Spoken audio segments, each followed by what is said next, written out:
People need to know and understand that when we are functioning at alpha, tremendous benefits are achieved here. Uh, for instance, comparing a person who does not know how to enter this alpha dimension consciously. One thing to also keep in mind that this is a dimension that used to be called the subconscious before we came on the scene. Now it's called the inner conscious and outer conscious and unconscious. Before this, we used to have the outer conscious or the conscious, subconscious, and unconscious. The subconscious does not exist for people who learn to function consciously in the subconscious. So instead of calling being able to function consciously in the subconscious, we change the term to inner consciousness and outer consciousness.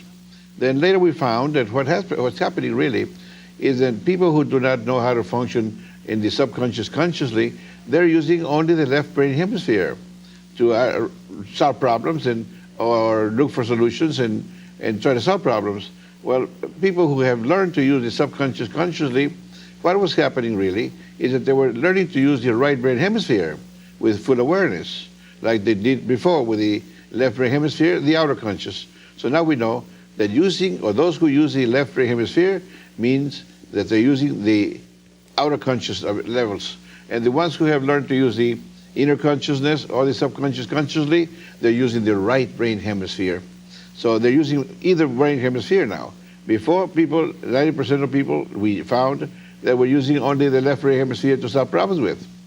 Now, and we also found that only 10% of people, by natural means, have developed the use of the right brain hemisphere as much as they do the left one. And they're using either one, depending on the problem situation and so on. So we now are helping people learn to use those that were using only the left brain hemisphere, to use them both. And in order to use the right brain hemisphere, you need to learn to enter into alpha. This is what people learn in our classes around the world, how to enter that dimension, the alpha dimension. And as you know, we are now in 93 nations. We're going towards 8 million people now. Over 7 million have taken our training, and thousands are taking now per month, or in these many nations, and in 16, going now 17 languages now, starting a new one now. So you can imagine the popularity that this system has developed around the world, and the rate once you learn to also learn to use both brain hemispheres.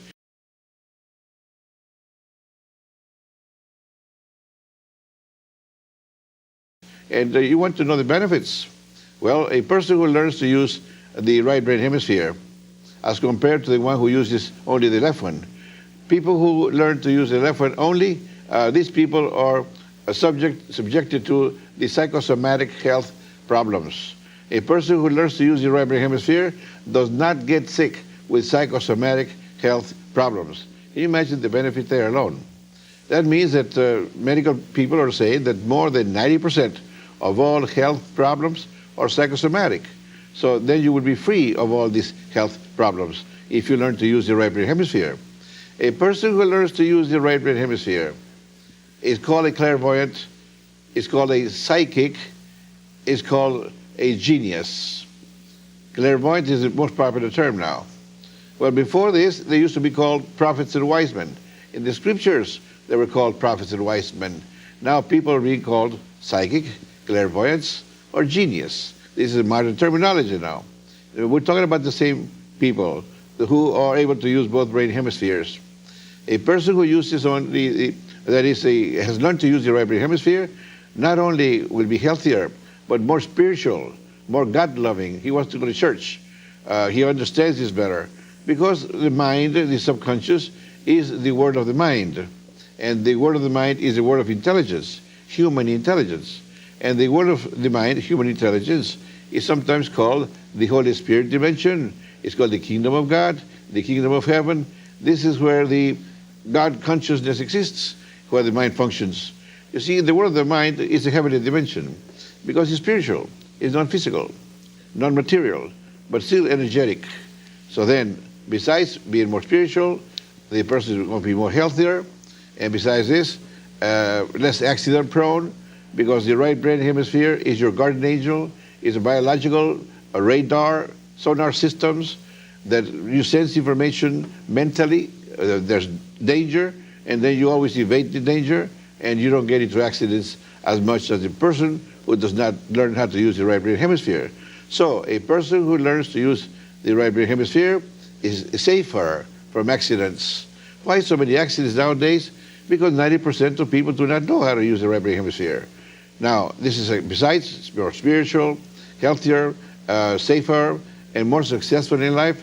Why? Like I mentioned, more successful in life because a person who learns to use the right brain hemisphere is more times right than wrong. A person who uses only the left one is more times wrong than right. So being right most of the time is what people call being lucky. So you get to be more luckier when you learn to use the right brain hemisphere. So these are the tremendous advantages and benefits that you derive from learning to use the right brain hemisphere.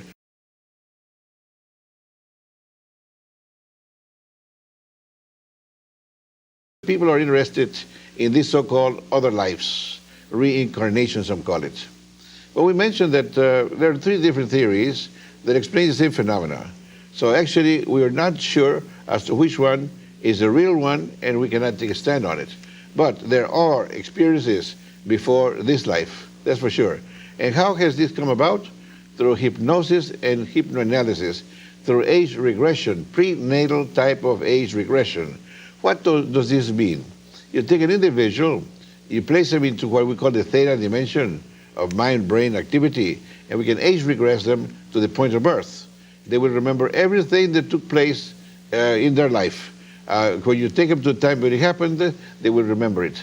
A child will remember what doctor took care of mama, even though the child is thought to be unconscious all the time, with the eyes closed. They can tell you the pictures on the walls and what's on those pictures. They can tell you what cover they put on them when they were covered with a blanket or something, the color and pictures on them, whatever. They remember everything. How many people attended, when they were born, and so on. Now, this is the point of birth. They can be age regressed before the point of birth into the prenatal states. And before you know it, there's a gap of about 3 years that nobody knows what's happening there. We don't either, because the individual says they see nothing, hear nothing, it's dark, temperature's comfortable, they know where they've been, they know where they're going, up to a certain point in time. Then they forget where they've been and only know where they are and don't know where they're going. At any rate, it's a 3-year gap between one story or one life, call it this, and another one.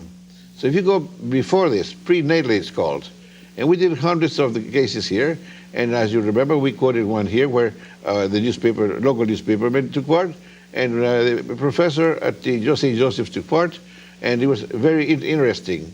Because one of the stories here, one of the experiences of this little girl that was supposed to have been born in Paris. She was born here in Laredo. She knew English and Spanish. We age regressed her in the English language. And the brother from St. Joseph's asked the questions. He approved everything she said, that she was right, even to the church that she got married in, and that this church exists, and things like this. But one interesting thing, usually people would say, can we get information from the past that's valuable for problem solving in the present? You know, we thought maybe if an individual was an engineer way back, we could transfer that information to the present existence, and he don't have to go to engineering school. That's the thoughts we had then, you see. We thought that maybe we could do this. So then we found something like this. And good thing that I did my research before I read Dr. Alexander Cannon's from England, his research. He's a well-renowned hypnoanalyst. Well, he's passed on now, but his book's still around. So when I read his research, I did this after I had done my research. And in it, I found some differences. He found the same 3-year gap between lives or between stories, call it this if you want to. Those who do not believe in this, whatever it is, there's something there, and everybody has it. So we cannot just try to turn in the other side, in the other direction, and say, well, it doesn't exist.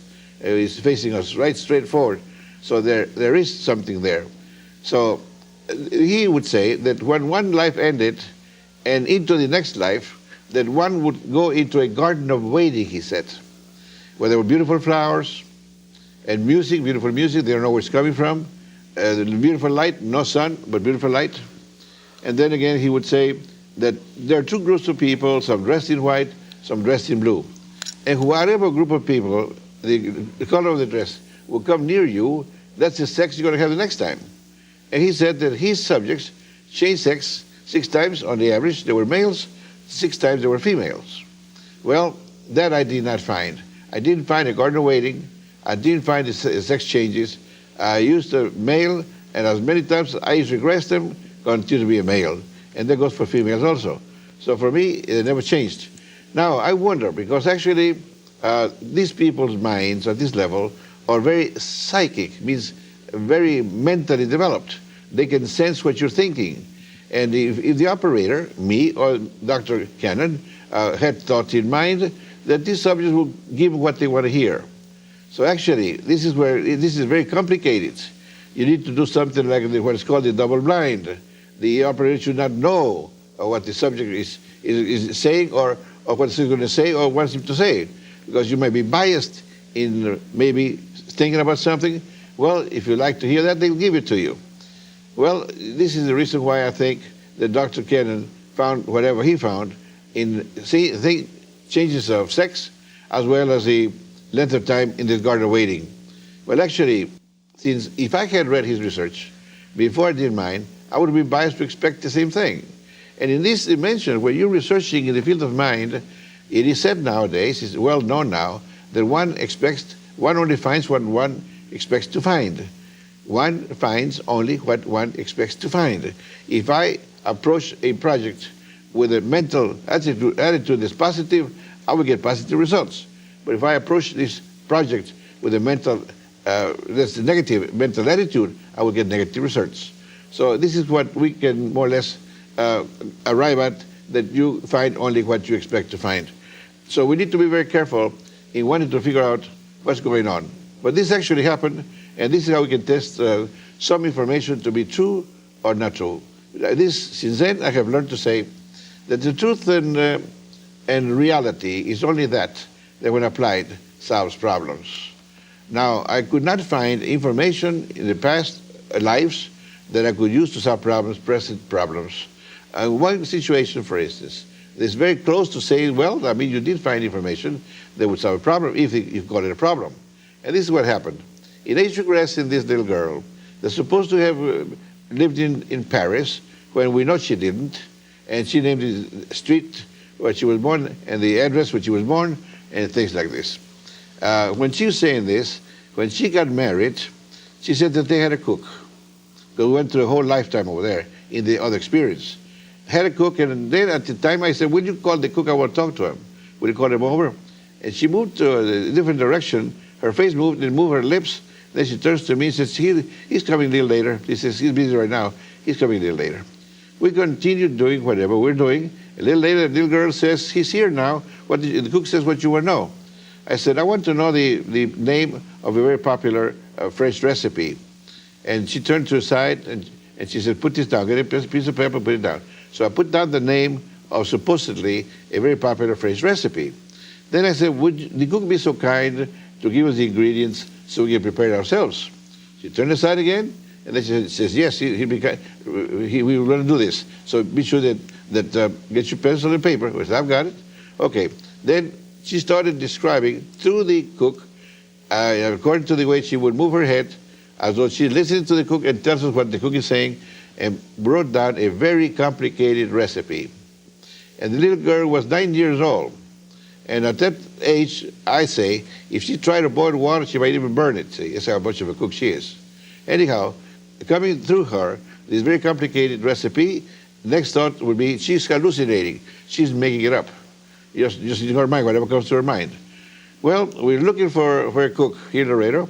And at the Plaza Hotel at the time, there was a French cook there, a chef. So we went and talked to him and said, we're a group of guys, men, that sometimes come across some recipes, and we get our wives out of the kitchen, put the aprons on, and want to do the thing ourselves. So we came across this particular name of a French recipe. Is there such a thing? And the cook says, yes. Said, will you please, sir, give us the ingredients, because we want to prepare it. Is it possible? So being very kind. So he took his cap off, he sat down, gave us Coke to drink, and he took a pencil and paper and started writing down this very complicated French recipe. We took the recipe to our lab, to our office, and set them side by side with the ones that the little girl had given us. They were identical.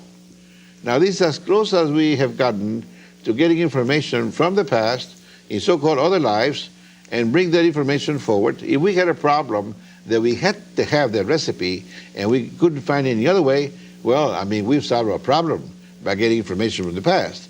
But that's how much of a value it has, you see. And if this is valuable, well, fine, then we did solve a problem here by getting information from the past, other so-called lives, and bring them forward into present time to solve a present problem. So that's as close as we ever got to saying, can we get something of value from the past and bring it forward into the present life, existence, and solve our present problems nowadays? Now, experiences like this, there's so many of them, and everybody has the same thing, even if you don't believe this. If you can be age regressed to point of birth, you can be age regressed further back, and you're going to give us many other stories. We have gone back more than 10, 20 times just for experimental purposes, and there's always, sometimes a person is born in England, sometimes in South America, sometimes in the States, sometimes they're yellow, sometimes they're white, sometimes they're black, and so forth and so on. This is the experiences or stories we get from these people when they are age regressed. Believe it or not, it's there, and we cannot turn in the other side, in other direction, trying to shy away from it and say it doesn't exist, because it does exist. So whatever the value is, and whatever the reason, it's there.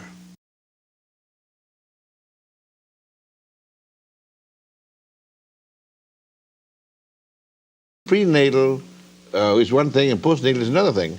Postnatal means any experiences from your point of birth to the present time. We could go back and pick them up and go over them. And this is true. I mean, everything is recorded. Nothing is lost. You can feel hundreds and thousands of pages of information, let's say between your point of birth and your present age. And to prove the validity of this, the reality of this, you can open that pamphlet anywhere, say page 500, and go to that point in time, and the person will relate the same information here. This is how we can test for reality. Because if the person tells you different stories on the same point in date and time, then we don't have the real thing. But they repeat what's there. It's like memorizing thousands of pages of information. That's what kind of the kind of a mind and brain we have. It's like a computer, you know. You always go back and pick it up. Develop more confidence, charisma, personal power, and influence with the techniques in Silva Ultramind's Persuasive Thoughts book at booksellers worldwide in audio, ebook, and print editions.